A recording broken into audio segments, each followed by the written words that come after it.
first game, I remember it was in Orange Park, and my strategy at that time was to not show anything with the press or anything until the second half. And that's what we did. And it worked for a long time.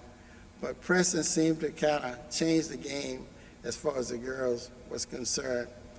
We used to play in the gym, and we had very few fans.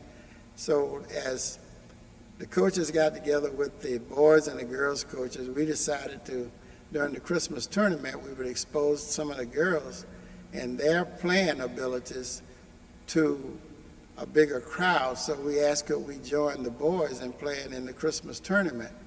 So the ADs at the time, and I was the AD here at Reball, we got together and decided to let the girls play the game, the early game.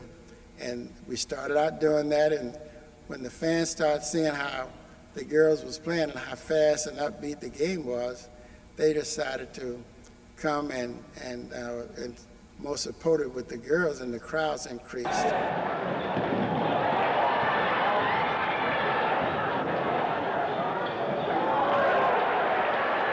We've been playing fairly well, but we've had some hardships lately. We have about 4 young ladies out for various reasons, and we're going through some changes right now.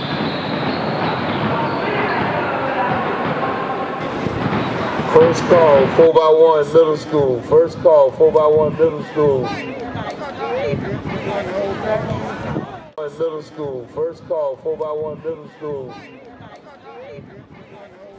Track has always been my first love. I moved to Jacksonville in 1951 from a place called Milledgeville, Georgia. In elementary school, we had our little play days, and I did pretty good in track and field. I started running track in middle school at Isaiah Blocker, which they used to call Davis Street. And I did pretty good in junior high school. I used to long jump, high jump, run the 100, 200, and the 440 relay. Left there and went to New Stanton Senior High School. We had a pretty good track team, and I was the fastest person in the city for about 5 years. In 10th grade, ran the 100-yard dash, and we started out with our coach Ike Grayson, and then we had Coach Raspberry, and we had I ran the 100 and won the 100 in the state at that time in 10th grade. We didn't have integration. I couldn't run against a young man by the name of Dave Mann, who ran at Lee, and he was the fastest person in Duval County, but he was white, and being black, we never ran against each other. But my senior year, Bob Hayes came along, and we raced 3 times in Wilder Park. That's the only track we had, which was a 220 track. We never ran on a 440-yard track until we ran in the state track meet, either at FAMU or in Ocala.